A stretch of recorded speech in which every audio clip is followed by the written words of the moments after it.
I'm going to show you real quick. We're going to start off with the cockpit simulator. Now, there are 4 seats inside of Dragon the way it's configured. The 2 in the middle are where the commander and the pilot's seat. So this is the commander seat. This is where Doug Hurley is for this flight. This is the pilot seat. This is where Bob Behnken is. Once they're in their suits, they can plug them into the seats. They get communications, breathing air, pressurized gas for the suits themselves. Everything just integrated into Dragon systems. But most importantly, right in front of them, we have this set of 3 displays. And these are the touchscreen displays that give them access to Dragon. This is their window into their spacecraft. They're able to see all of the different systems. They're able to take control of Dragon. They're able to see where they are over the Earth or in relation to the space station. They're able to see even when thrusters are firing. And if you keep your eye on this little dot, you've been hearing some background noise. We actually have recorded noises of those thrusters that they're able to hear and see in real time while they're training. There's also some hard-coded buttons for some of the more important things, like the pyrotechnics, if they need to cut the main parachute after they land in the water, and of course the launch escape system. So they spend a lot of time in here just getting familiar with Dragon's control systems, but you need a bigger picture. You need to put it all together. And to do that, we can come over here where you just want something a little more higher fidelity, where you have everything from the seats, the displays, the cargo, all of it, just to really make sure you're training so by the time you get up to space, it feels like you've almost been there before. And that's where we're going to find Jesse. Oh, hey there. I was just training for my next mission to space. But since you're here, let me show you around. This is our flight simulator, which is basically a one-to-one replica of a Crew Dragon vehicle as far as the functionality and the interior. So the astronauts can get suited up, they can practice entering and exiting the vehicle, they can climb into their seats and actually get strapped in. These seats recline back so that they can access these display panels, which are actually functional. And then they can practice flying the vehicle, manually docking with the space station. They can open and close the hatch. And basically, by the time they get to a day like today, they felt like they've already done the mission 100 times before. Well, I'm going to get back to training, so let's get back to launch. We're coming up on T-minus 3.5 hours, and all continues to go well for today's launch. Now at the launch pad, Falcon 9 is powered on. Engine and stage checkouts were performed several hours ago. Everything's looking good on those. Now we're currently monitoring telemetry and pressurizing the gas storage vessels on board both the first and second stages. And as I mentioned, the good news is there's nothing significant to report on the rocket. Now on top of the Falcon 9 in the picture there, behind the crew access arm is the Dragon spacecraft. The spacecraft is ready for the crew who you saw suiting up. They'll be walking out here shortly. We'll bring that to you. Functional checkouts of the spacecraft were performed in preparation for the crew arrival. Most recently, the Dragon propellant system was pressurized to the final flight pressure just about an hour ago. And currently, all spacecraft systems are go. Right now on the pad, you can see some silhouettes in the access arm.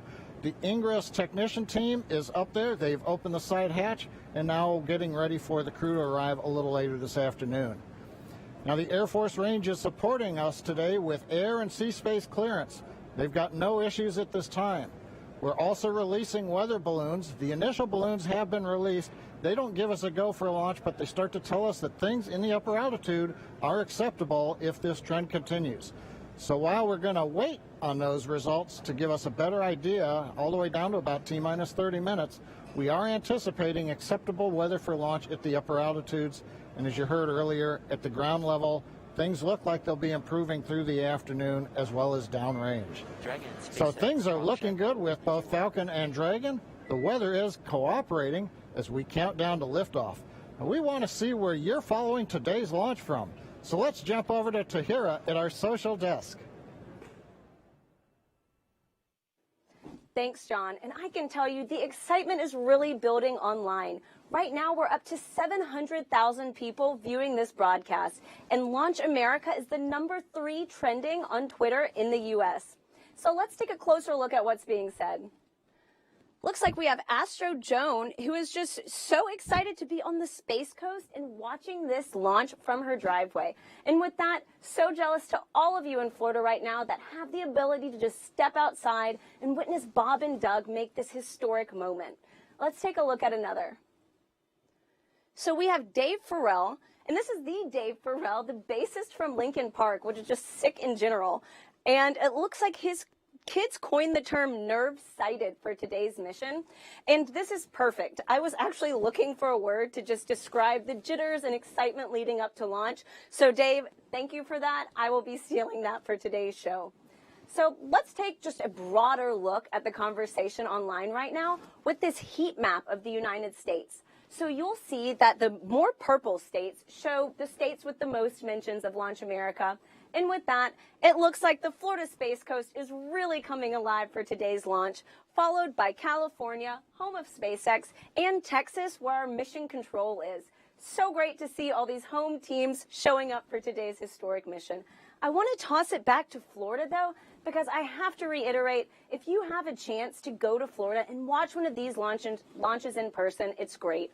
I watched my first one last year, and that was the uncrewed test flight of today's mission. And even then, uncrewed, I literally cried. I mean, you cannot describe the emotion that comes over to see this in person. So highly recommend, if you get a chance, go on down to Florida. For those of you just tuning in, we are using the hashtag #LaunchAmerica on NASA's social media channels, so join the conversation with us, and maybe we'll show it during the broadcast. So earlier in the show, we polled users on Twitter to see which of you watched the final shuttle launch in 2011, and the results are in. So, looks like about 40% of you were able to watch the last shuttle launch, but 60% of you weren't. And I have to say, I'm not going to lie, I'm with those 60%. This will be my first time watching humans lift off to space from the U.S., and I am not kidding when I tell you I am literally thrilled to do this and share it with you all today. So the next question we have for you, as Bob and Doug finish their final suit checks, we would like to know if you were in the room with them right now, what would you say to them on social media?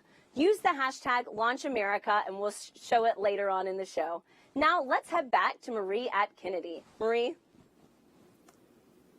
All right, thanks to Hira. We're looking live at the back doors of the O&C building. Those are the iconic doors that Bob and Doug are going to be walking out in just a minute. But first, we want to pause to honor today's efforts with our national anthem. And the incomparable Kelly Clarkson treats us now with her virtual rendition from her home to yours. Most say, can you see by the dawn's early light what so proudly we hailed at the twilight's last gleaming, whose broad stripes and bright stars through the perilous fight o'er the ramparts we watched were so gallantly streaming, and the rockets rock alive, the bombs bursting in air gave proof through the night that our flag was still there. Oh, say does that star-spangled banner yet wave o'er the land of the free and the home of the brave.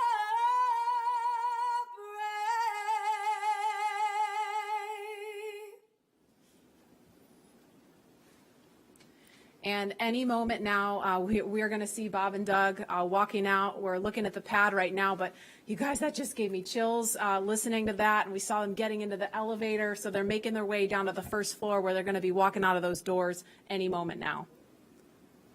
Just so exciting to think, you know, back in 11 years ago when I was going down that elevator and about to walk out those doors, it just brings back these memories of getting human beings to space, working together as a team, and having this entire community around you helping you get off the planet.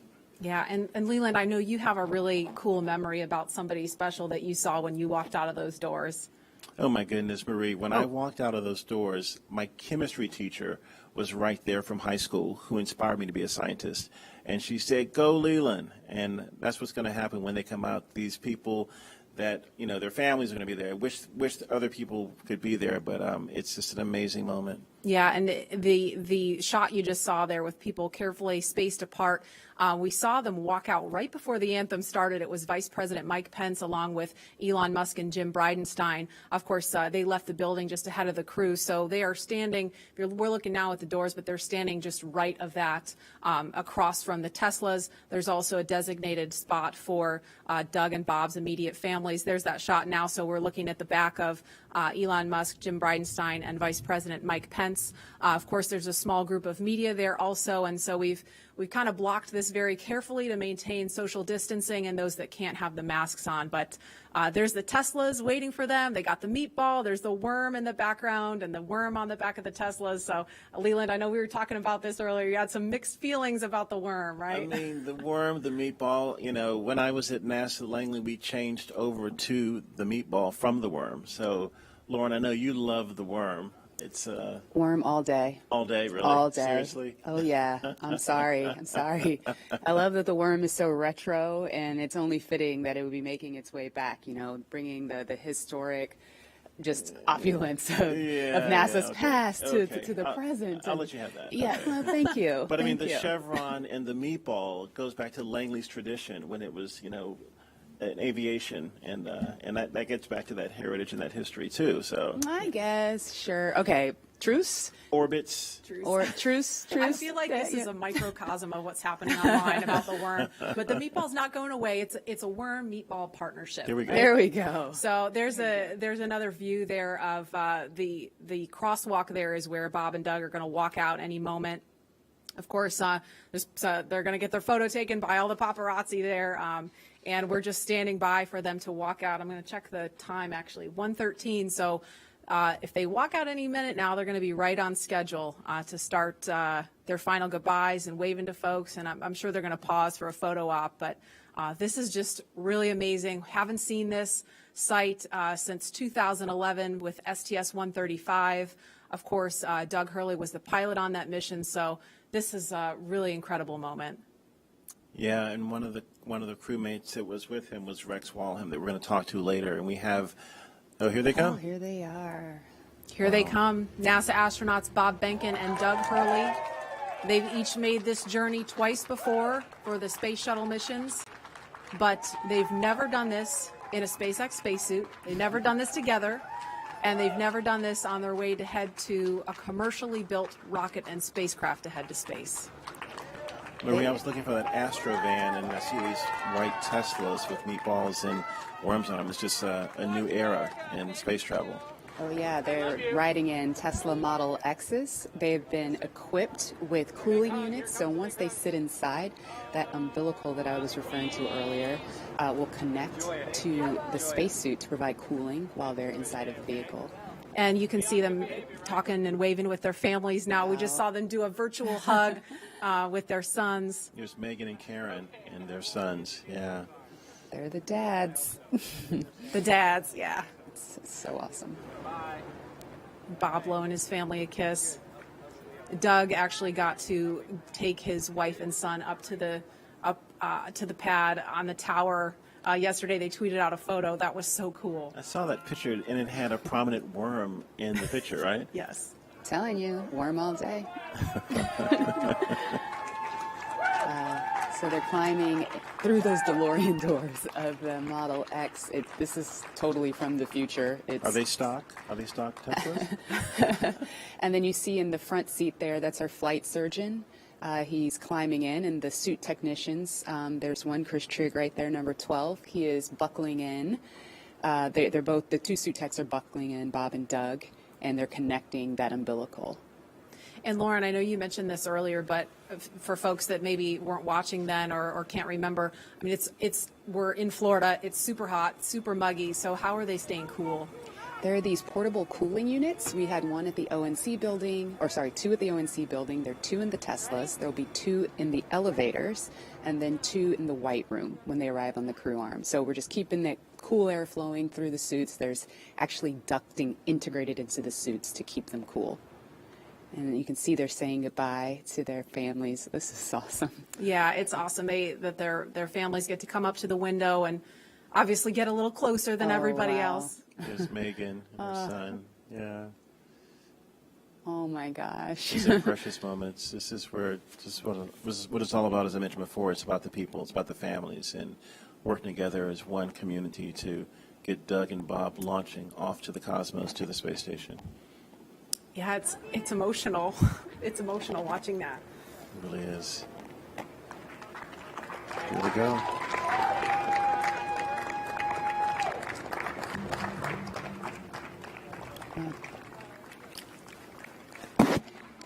Now, as we see the convoy begin the journey to the pad, 39A, we are thinking about each and every one of you, our colleagues and friends at SpaceX and NASA, who have had a hand in seeing the Crew Dragon commercial crew program come to life. And we wish every single one of you could be here up close to see this, but we want you to be a part of this journey regardless of where you are watching today. And so for the next few minutes, while they're making their way to the pad, we want to highlight those people whose hands and words and thoughts built all that we see here today. And we hope all of you watching can feel that pride that each of these NASA and SpaceX team members has for today.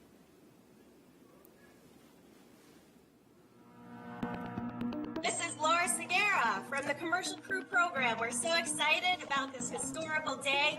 Congratulations on being a part of the very first mission for human spaceflight, commercial human spaceflight ever. We're behind you, Bob and Doug.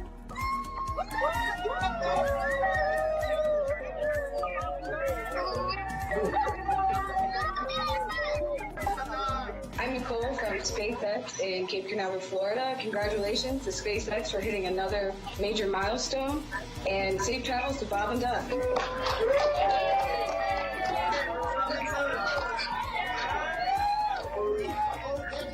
Bob and Doug, as the launch vehicle chief engineer, we've got a lot of our launch vehicle team here to wish you a very wonderful safe ride on a Falcon 9. Coming up to Demo 2, we're so excited for you. And launch America, it's time to launch. Let's go. Hi.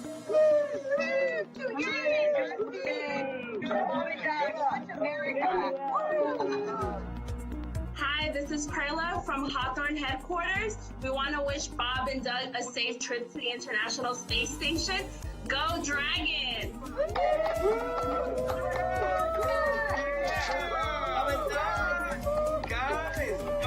It's been 9 years in the making. This is such a historic time, and our team has worked so hard, and we're very excited to be here. Go Bob and Doug!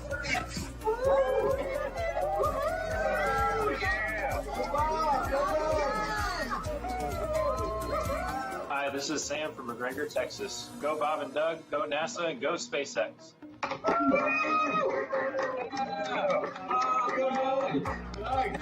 Sean O'Rourke from Johnson Space Center. Bob and Doug, wishing you a great flight. I just wanted to tell you good luck.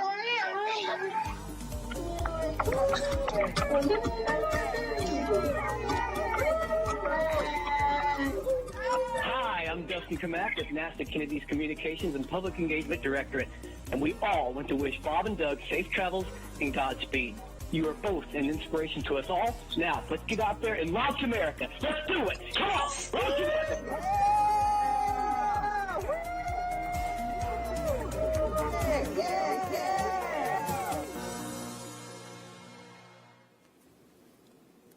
And we are following the convoy. And Leland, Lauren, I don't know about you guys, but I'm so glad that we had the chance to hear from the NASA and SpaceX teams that have been working behind the scenes, because, Lauren, I know you know this all too well. I mean, these people have been working not only for, the last, since 2014 when SpaceX won this contract, but, I mean, working long hours, long reviews. Coronavirus happened, and then they're homeschooling their kids, still trying to get through all the final checkouts and closeouts to get to today, and we made it. And now we're just waiting on the weather, but it's just great that they got a chance to wish Bob and Doug good luck. Absolutely. It is a bummer that we can't all be here in person, but to have that opportunity with that wall of cheers is pretty cool. And you're right. I mean, it's been years of extremely hard work. Fortunately, we've had little milestones along the way, like Demo 1 and IFA, the in-flight abort mission, but it was all leading up to this. And I speak for all of my friends and colleagues that are still working on this program. Today is a career just high for all of those people, if not the pinnacle of it. Absolutely, and I know Doug and Bob appreciate them so much. And as they continue to make their way to the pad, the next astronauts to make this journey are also watching very closely. NASA astronauts Shannon Walker, Victor Glover, and Mike Hopkins, and Japan Aerospace Exploration Agency astronaut Soichi Noguchi will also be flying. They'll be in the Crew 1 mission a little later this year. Of course, that's after Bob and Doug return home. Now, Crew 1 will be the second space flight for Walker and Hopkins, who each flew on the Russian Soyuz. And it will be the first space flight for Glover and the third space flight for Noguchi. He flew on both the Space Shuttle and the Soyuz previously. Now, the Crew 1 mission will be the first in a series of rotational flights to station after Demo 2, once NASA certifies the SpaceX systems for regular crew flights. And right now, Victor and Mike are following along from the Johnson Space Center in Houston, and they are standing by to talk to NASA's Daryl Nail. Daryl, are you? All right, I'm sorry, we don't have Daryl, but as we continue to follow the convoy, we've got actually a little chase car following the convoy. I think we're going to be actually talking to Victor and Mike from right here. Victor and Mike, are you there? We are here. All right, hi guys. I'm just going to ask you first. You're going to be two of the next people to get on board Crew Dragon. So what are all your thoughts and feelings as you're watching Bob and Doug in the Tesla right now?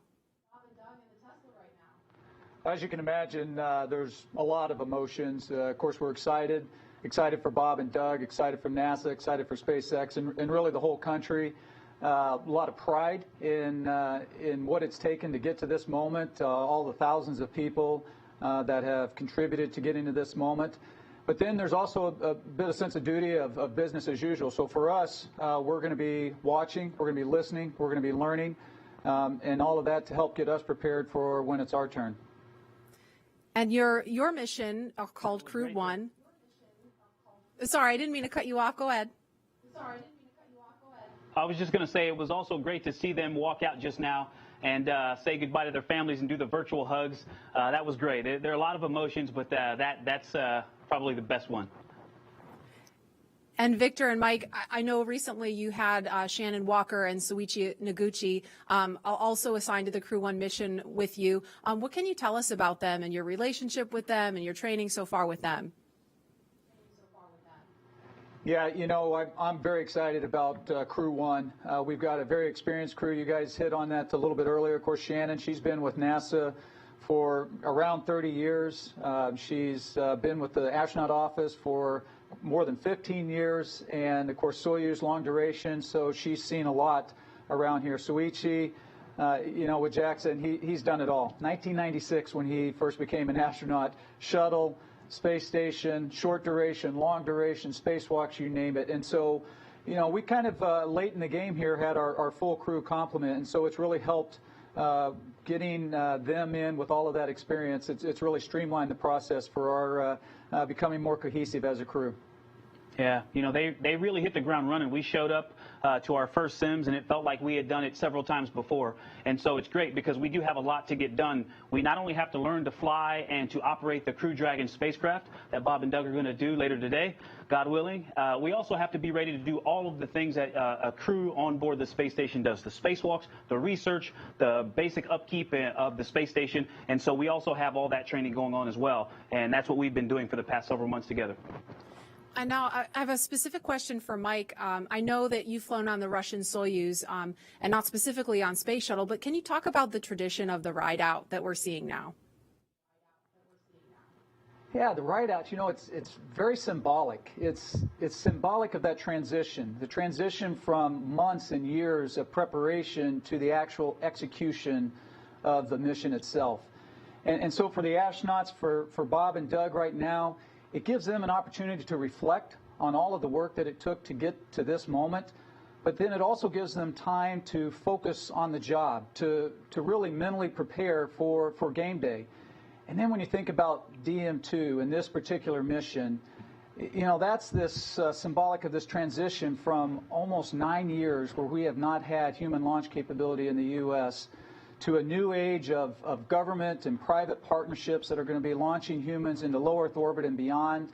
And that's happening right here from the United States of America. And a question for Victor, because I know, you know, if all goes well, when you fly on Crew 1 a little later this year, it's going to be your first trip to space. Can you put yourself in the seat right now, in the car with Bob and Doug? I mean, walk me through what that's going to feel like for you, knowing you're headed to the launch pad, you're going to be launching into space for the very first time. You know, it'll be tough to, or it is tough now to imagine what those feelings are going to be like. We were able to simulate that and run through a day of launch exercise and ride out in the Teslas to the launch pad, up the elevator, up the set of stairs, and out the crew arm to where the vehicle would be. And just that day was amazing to me. We were able to do it with the full convoy and to see what that would be like. And that was overwhelming after being a kid watching something similar to that on television. And so I can't imagine what it's going to feel like on our actual day, but I tell you what, I'm looking forward to it. And again, to go back to that moment where Bob and Doug got to say goodbye to their boys, and Karen and Megan, I can't wait to see my kids standing there. It's something that I look forward to. It's going to be great. Victor Glover, Mike Hopkins, thank you so much, and we can't wait to wish you well and cheer you along on that journey. Lauren? So that was so cool. Now, as you're watching this live from wherever you are, you can send a shout out to the crew with a like or a comment on Twitter or Instagram with the hashtag LaunchAmerica and be a part of this moment. So, Leland, I mean, it looks like the convoy is headed past the vehicle assembly building. We're looking at the pad now. They've got probably about 3 more miles to go at this point. But what do you think that is going through their minds right now? Well, you know, I was watching some video of Bob and Doug, the kind of the lighter side, and I would imagine that the two of them, they've trained so hard, they're meticulous at what they do, they might be telling jokes like we did when we were in the Astro van heading to Pad 39A.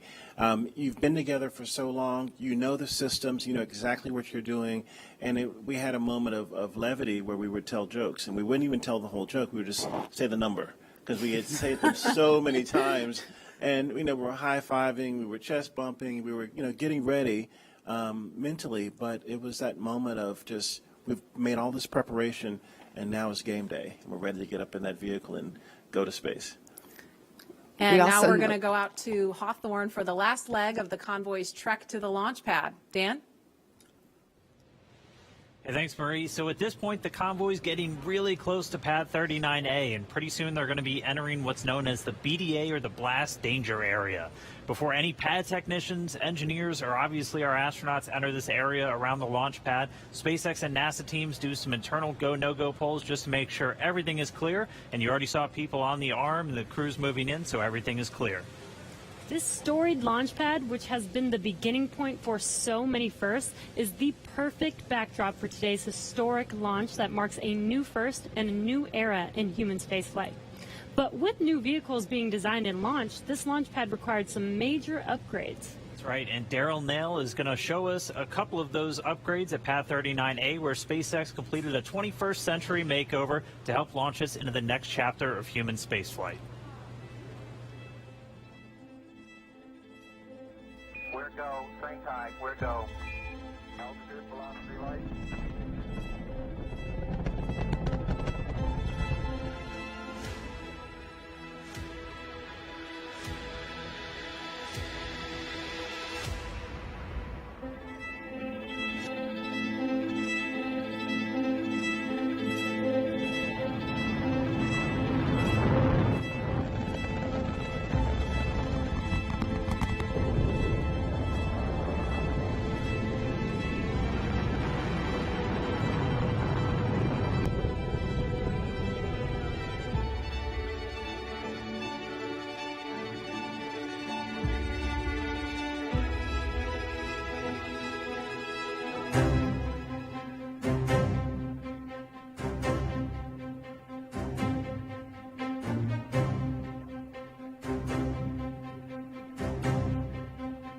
Why, some say the moon.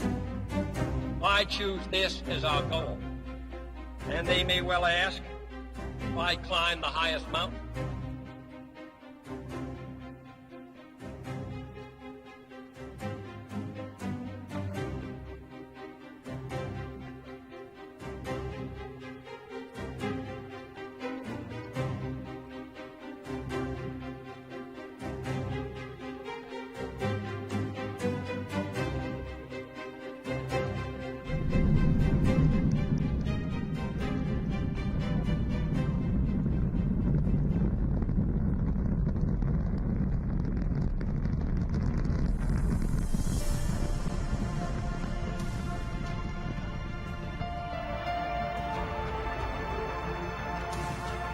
Contact light.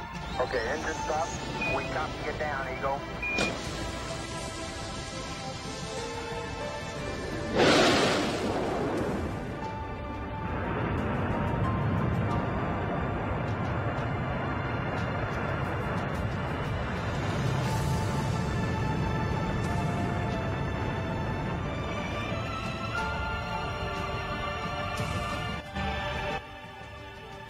Start.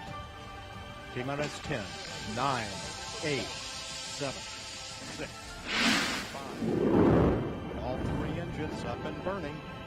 2, 1, 0, and liftoff. The final liftoff of Atlantis on the shoulders of the space shuttle. America will continue the dream. Roger, roll, Atlantis.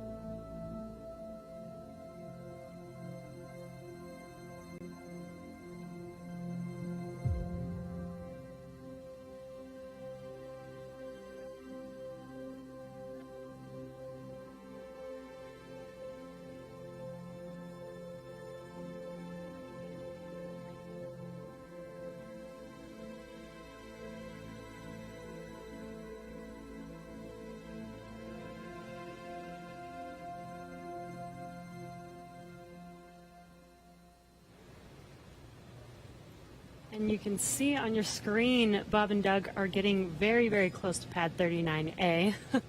In addition to these launch pad upgrades, SpaceX also made changes to both Falcon 9 and Dragon to enable flying crew. A key update to this latest version of Dragon is its highly reliable launch escape system that is capable of carrying crew to safety at any point during ascent of the rocket. Right, and I'm sorry, I'm just waiting for that pullback moment on the camera where we're going to see their cars roll right up to the pad. Another key upgrade, though, for everything today is Dragon's new life support system. As you can imagine, and oh, sorry, there we go, crew arriving at the pad. As you can imagine, flying humans requires keeping a habitable environment inside Dragon throughout the entire flight. And so that's everything like providing breathing air, keeping the capsule at a safe pressure, keeping it free of contaminants, removing carbon dioxide, regulating temperature and humidity, and implementing a waste collection system, aka the toilet.